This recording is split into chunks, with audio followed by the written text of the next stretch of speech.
karibuni sana to yet another amazing, beautiful, bomb show of your favorite of the favoriteest shows. Hizi nyama kema, inasema nyama kema ama nyama kima? Nyama kema. Customers watapata China Square na so. Unafikiria utaenda wapi kwa 1500 ama kwa so? Okay, obviously ndio kwa so.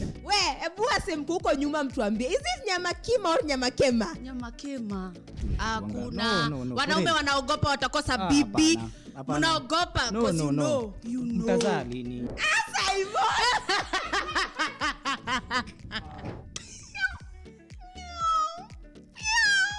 Kusiza kwenu. Wewe sasa unagonga nani wewe? Unagonga nani wewe? Karibu customer. Kuja ujipatie line yako ya simu kuja kwa.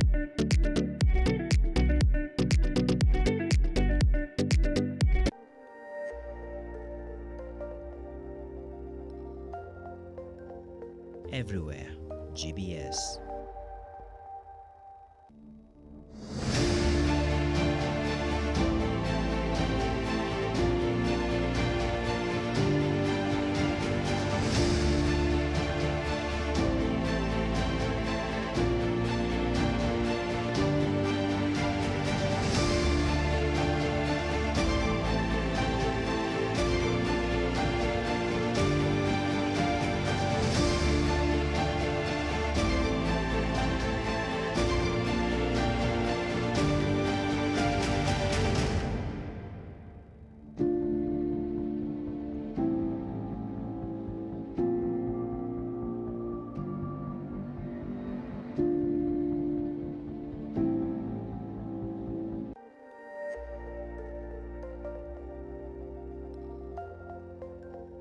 Everywhere, GBS.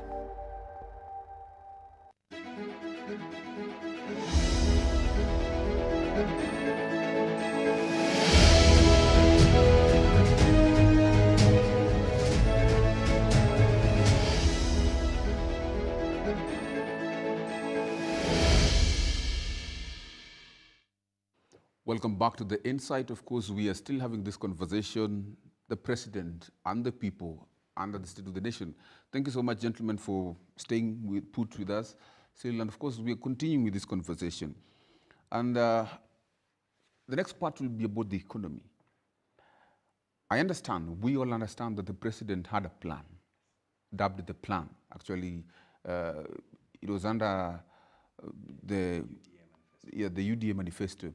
And of course, it was under the bottom-up economic approach, which have not quite had recently after getting into the office. So generally, I will ask, or someone will generally ask you, maybe Ngaira, if I can start with you, that you assess of the current state of economy based on maybe key economic indicators like the GDP, we can have the employment rates, and of course inflation. So how do you assess the current state of the economy? On paper, when you look at the economic reports that we've had for 2023, there's an indication that the GDP has grown by about 5 or 6%. And then there's also part of the report shows that the rate of inflation has gone down, which is to say that the prices of food commodities have actually sort of narrowed down. That is what is being said on paper. But in practice, when you look at what was the cost of fuel at that particular time, and I'm choosing fuel because it's a component that runs across all our lifestyles, from power, from food, and what we do is all about fuel. When you look at what the price of fuel was in 2023, which is a year ago, at 159, today we're talking of around 211, somewhere there, between 211 to 215. It means the cost of fuel has gone up. And that technically also ties into the cost of food, the cost of rent, cost of transport, cost of medicine, cost of a lot of other commodity prices of goods and services that we bank on. So clearly for the average Kenyan on the streets, he cannot say that the economy and the status of his own personal economy and the economy of the state is in good position, because we also have a government that is actually struggling with its liquidity. It means that its management, the management of its cash flow is also in a terrible state. Counties are yet to receive their funds for the last funds they did receive as of today is the funds they got in October. So they haven't gotten any money for November, December, this is January, so that's a whole quarter. government hasn't dispersed funds to the counties, it clearly is an indication that our economy, both our personal economy and the government's economy, is not in a good state. That's the reality in practice. But when you look at the fiscal reports that are coming from the so-called financial reporters, they're telling us, obviously, when you say the economy has expanded by at least 6%, the GDP of the country, then it's an indication that we are doing well, because then it means our state is not what we were the other day. But that's not really the situation when you look in practice. So for me, the situation is terrible. Kenyans are still struggling. It's the beginning of the year. We have parents who are still struggling to feed themselves, not to talk of how they're going to pay their rent, take their kids to school, and take care of their medicine. All those are key factors that any human being wants to at least ensure that he's comfortable with. And if you ask an average Kenyan today, and including Kenyans, particularly those of us in urban areas, because we face the reality much faster. You know, when you live in the rural home where you're not paying rent and food's coming from the farm, you might not be very alert to what is happening here. But those of us who are within the urban sector, those live in urban areas. Nairobi has about 3 million residents, 2 million others coming in from Kiambu and Kajiado. We're talking of 5 million people within what you call the Nairobi metropolitan. Mombasa, you have 2 million people, Nakuru almost 2 million, Texas to about 9 million, and then you have Kisumu as well, about 1 million people. So 10 million Kenyans that live in largely urban areas will tell you a different story, a completely different story of what the state of their personal economy is, and also the state of the nation because of how it is. So from where I sit, the situation is terrible. I hope this government, this extremely rogue government, will be able to be alert to the needs of the Kenyans and stop the rhetorics that the president has been engaging in, because the government of Kenya is funded by Kenyan taxpayers' money. It's not an NGO. The money comes from the people. The people expect services, and this president must do nothing else other than ensuring that Kenyans receive the services that they want to. Okay. Let me ask you, because this bottom-up economic approach was meant to benefit the Mama Mboga and the Mtu ya Boda Boda.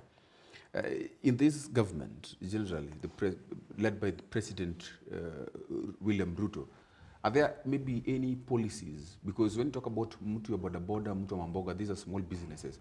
Are there maybe any policies that actually have been implemented so far by this government, by the President maybe, that are meant to promote economic development, mostly, more particularly, to empower those at the bottom of the pyramid, economic pyramid?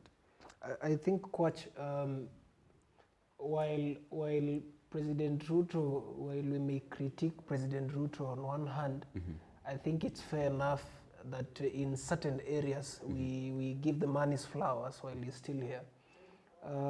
The first issue to me was the question of the fertilizer distribution. It was a good initiative, albeit with some challenges here and there, in terms of how many people accessed it, the pricing and all that politics around it. So that was one issue. The other area is in terms of changing the educational financing. Again, all these issues have challenges, but I think they are part of the steps these guys are trying to make in advancing their bottom-up economic agenda. The other area for me would be the question of providing affordable or accessible loans or credit under the Hustler Fund.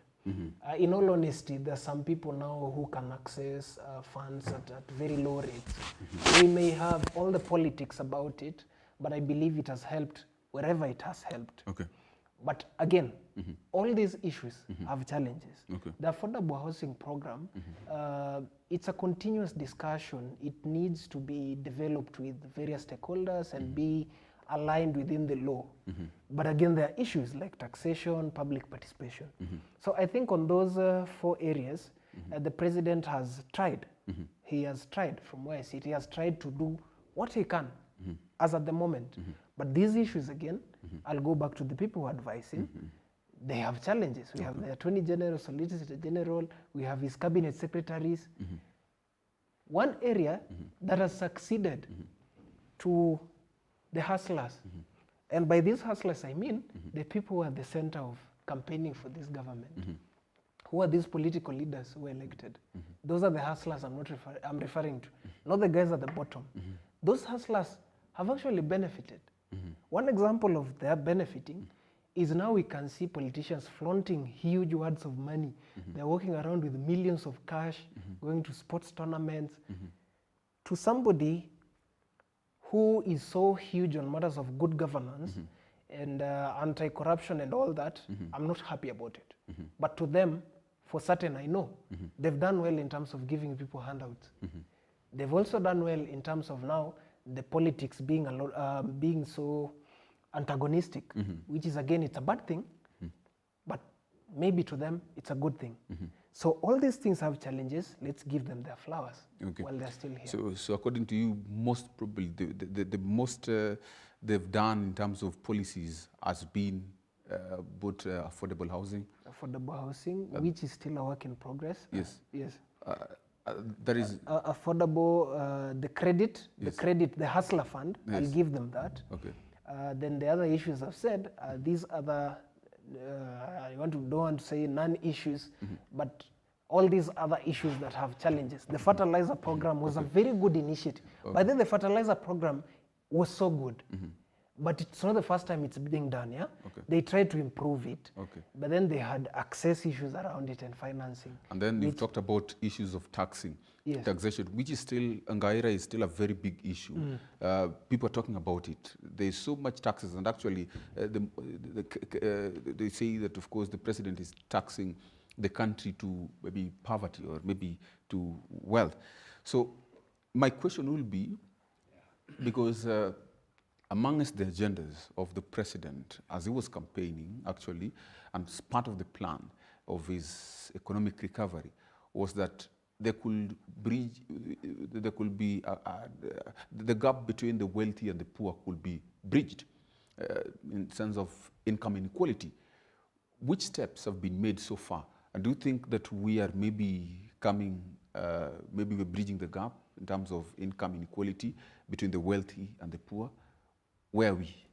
The only way we can build the gap between the wealth and the poor, the wealthy and the poor, is by creating an economy that creates jobs so that people are able to earn, so that they also have an income that measures to what the other people are earning.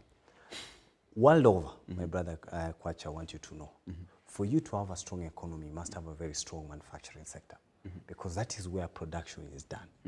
You know, in where I come from the great county of Kakamega. Annually, we produce about 4 million bags of maize. 4 million bags of maize, if you take a bag of maize, which is roughly 90 kilos, then it means you have an output of about 360 million kilos of maize. That kilo, 360 million kilos of maize, if it's milled into flour, on average it's sold 100 shillings in a proper retail market. It means the market value of our inventory currently in our farmers in small scale formats is almost 36 billion shillings. That's a lot of money. But you see, what we lack is an infrastructure to make sure that all those cereals are aggregated. We lack the infrastructure to ensure that all those cereals are actually processed, and then we lack a distribution structure to ensure that they get to the market. You understand? Those are key areas where you can work on very quickly, so that then you're able to create a system where you can create 60,000 jobs. By running such a program of having, say, for example, 60 mills within our county, we'll be able to create 60 small factories and create jobs, so that then people can earn income, so that we can bridge what you're calling the bridging of gap. That's one. Two, when you talk of taxation, I have always said it, and I think the last time I was there I even said it, that it's a duty of every Kenyan to pay his taxes. Paying of taxes is a constitutional requirement for every Kenyan. And I absolutely support the president when he creates all these measures of how to be able to expand the tax bracket, because we have about 30 million adults. Out of the 52 million Kenyans, 30 million of them are over 18. That means these are people that are able to work, earn an income, and pay their taxes, either directly through employment or as businessmen, so they're able to pay VAT and all these other corporate tax. You understand? But out of 30 million Kenyans that can adults and can be able to pay taxes, we only have about 3.6 million Kenyans who are actually on the tax base, where KRA is. That means there's only 10% of people who are supposed to pay taxes that are paying their taxes. If 3.6 million Kenyans are able to generate 2 trillion or 2.3 trillion in terms of collections from taxes, if this president can push the gear further so that we at least get another 3 million people to get it to 6 million, it means we're able to collect more. We can almost double up our collections and get to 6 trillion shillings. So I support this president in terms of what he wants to do with taxation. It's just that this president continues to use mediums and mechanisms and solutions that are not well participated are not well engaged with the masses. Because when you say that you're going to come in and introduce something called the annual SME tax that is, I think, 1.5 or 2, between 1.5 to 3%, that they're going to do a gross tax of whatever you've sold, never mind that you've made a loss of a profit, it's just a way of killing the SMEs. Yet when you look at the countries that have done well, like in the US and in the UK, where you have strong economies, those economies are able to create jobs because of the small businesses.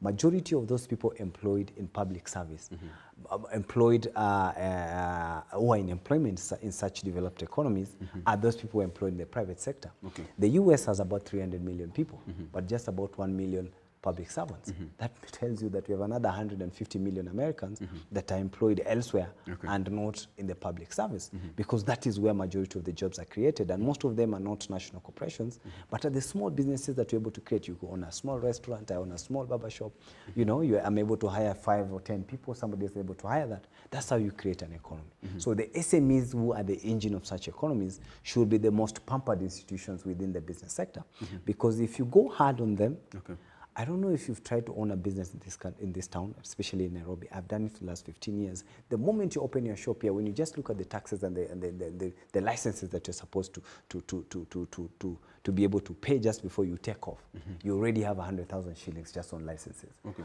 How do you then set up a small business with such requirements? You understand? And then it worsens when now the president comes in with all these SME taxes, where they do not factor the issue of whether or not the business is surviving. You want to say that you're going to tax gross sales. I support the president when it comes to him making all the efforts to increase the tax base so that we have more and more people paying their taxes. But then let's have structured ways of how to let's engage the people more to see which is the best approach in doing that, so that we don't have to shut the people altogether. Okay. Yes. Also, Owadi, considering the global economic landscape generally, we understand, just as you said, that business is quite important in sustaining economic growth, maybe of a country. But generally, I will ask Owadi, what do you think actually the president has actually done, or how has he navigated international trade relations, maybe to create opportunities for its citizens, or how he has navigated generally, not just internationally, but also even within? How has he worked with the MSMEs, and even now those people who are continuously creating opportunities outside? How has he done, maybe in terms of policy, the relations and everything, to ensure that there is a sustenance of the economy of Kenya? I think, in all honesty, this is very debatable. But I've seen this in the media spaces, that the president, or rather on one hand, when Kenyans were questioning why the president travels a lot, he said he is going out there to actually get us opportunities and more financing. But then again, we've seen the president promise that we could send some people to Germany, we could send some people to other countries. I don't know on what basis those people would be recruited or selected. But then, you know, for us to get to that point, we are actually telling the whole world that we are unable to create jobs within the country. And for me, that is a very big problem. So this takes me to my second point of analysis. In terms of how we have performed regionally, our geopolitics has really gone down. In all honesty, right now we are fighting almost all our neighbors. We had a diplomatic issue the other day with Rwanda, when one of the CSs just came out, and then I don't know what informed that, but it was quite unprofessional, if you ask me. Right now we have had issues, trade issues with Uganda. They diverted their petroleum. They are now opt to go through Tanzania instead of Kenya. Yet, our Mombasa port can actually accommodate more volume or number of ships than Tanzania, and it's the shorter route to Uganda as compared to Tanzania. So we have regional issues, and we've tried wading into African issues that some of them, in all honesty, they require a common regional approach. And we have the African Union, or we have the East African Commission that can speak on such issues. But we've seen our foreign policy being, we want to appear as if we are ahead of the rest.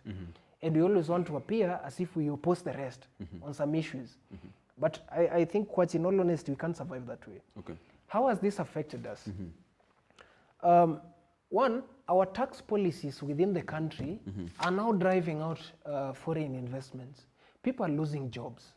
The rate of inflation is high. You can't manufacture or produce anything if you cannot afford electricity. Right now, electricity, the prices of tokens has gone higher. We are now being taxed more. 1,000 bob would give you a few token units. It's not affordable anymore. And while I agree with my friend that we all have an obligation to pay tax as citizens, I think the only problem I have is how do you go about it? How do you go about the tax? Tax has to be measurable, it has to be consistent, it has to be within the law. Some of these taxes, we are not being consulted about them. He said we need to do X, Y, Z. But the problem is, you know, Coach, there's a discussion which we are really not focusing on, or rather the country has never focused on. And I'll tell you two or three. The first one is, while there's a huge sector of the country that is arguably not paying taxes, they're largely in the informal sector. Do we have data or statistics on the number of people actually making money through the informal sector? We've not invested in getting that data. So we can't arguably say X number of people are not paying tax. But there is a huge potential in that bracket if we invest in them. Two, our country has not necessarily, unless you want me to address this later, our country has not necessarily empowered education institutions to actually monetize research. That's another emerging area that we can actually look at. Okay, thank you so much. Just very quickly helping. We have some data, just quickly. We have data on how the structure of our those who are working, with the layout of those who are actually in employment, what you call self-employment, and those who are in actual physical employment. So we have about 19 million people that are working. So 3 million of them are the ones that KRA considers they're in permanent and pensionable employment. Then you have about 16 million people that are what you call the informal sector. Very quickly, when you go to an abattoir here in Jiru or somewhere in Riruta, where they slaughter animals, early in the morning you'll see someone come in with a cow, a whole cow, a standard cow. It has about 150 to almost 200 kilos. And it comes sells a kilo of meat at wholesale price of 300 shillings. So most of the people that go to retail in the neighborhoods actually buy the meat at around 300 shillings, and then they go retail it for about 500 shillings. So when you take a cow that has 200 kilos and you're selling it at a wholesale price of 300 shillings, then he's making roughly 60, how much is that? No, not 60,000. 200 kilos, 200 kilos by 300. It's about 60,000. Someone cashes 60,000 between 4 a.m. and 6 p.m. daily. So in a month, that person is actually earning almost 6 million shillings. That's a very, so almost 600,000 shillings. That's somebody who's doing very well. Yes, thank you so much for this insightful conversation. Of course, time is much spent, but there's a question actually I wouldn't want us to go without answering, because we understand where generally our economy is. But there is an issue that has always affected us, and that is in terms of generally how global issues affect our economy, in terms of maybe the pandemics. Take a look at COVID-19. It affected us a lot. Take a look at now these wars and fights that we have had, maybe in Israel and Hamas, and of course now there was the one about on Ukraine-Russia war. This has affected our economy so much. But the question is, what is the government doing to ensure that continuously, because we expect more, we know that maybe more will come, of course, we expect the best, we want the best, but it can't happen, right? So what is the government actually doing to ensure that, what measures is the government putting to ensure that actually when we have these external attacks, maybe people fighting or maybe a certain pandemic, then we will not actually be affected as such. And generally, we look at our economy and we ask ourselves that from where we are, if they happen again, even at the moment, these external shocks, will we be sustained? Will we be somewhere, or will it affect our economy so bad? You know, very quickly, Kwacha, I want to tell you, my brother, is that those nations that you see which are considered as developed nations is because they've created local structures to be able to sustain themselves. So the government is supposed to create local structures of production to ensure that we are working on agriculture big time so that we're able to produce our own sufficient food. Kenya has enough land and enough rain to sustain itself. We just lack the structure and the investment that goes into agricultural production and lack of funding into the industrial processing so that we do not have to pay for it. We spent almost 560 billion last year importing food. We spent almost 400 billion shillings importing fuel. Those two things. Our import bill on food and oil alone is almost 900 billion shillings. That is something that we can produce locally. But because we do not have strategic investment in such important sectors as agriculture, including our own oil. Remember, we have our own oil deposits over here, almost 1.5 billion barrels, enough to sustain us for almost 25 years. But this government and the other governments have not taken interest in that. What is your final remarks? My final remark is divided into 3 areas. The first one is, in order to sustain ourselves against any external shocks, we need to abide by the rule of law, good governance and constitutionalism. It really helps in establishing a conducive environment for business and foreign direct investment. The second area is we really need to invest in our human resource by addressing our education and our health sector.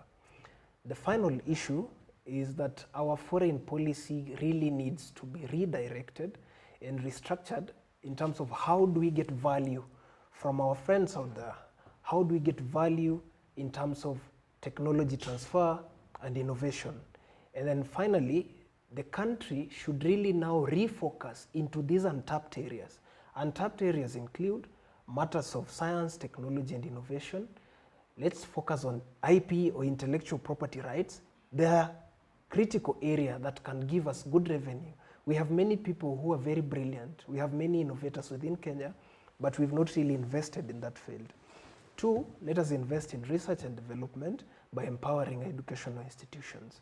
These are areas that if this government can focus on, it could give us a better legacy than affordable housing. Thank you so much, gentlemen, for your insightful ideas around these issues that actually are pertinent and critical for the citizens of Kenya. Yeah. And thank you so much. For you who have been watching us and listening to us as we chew the molasses of this conversation, of course, so that you can get them. Thank you so much for being and staying put for this conversation. On behalf of everyone who has made this a success, I want to wish you a very good night. 21144 is our SMS line at GBS TV Africa at Dr. Kwach. Well, do have a good night. My name is Eugene Ochieng Kwach, and see you next Friday.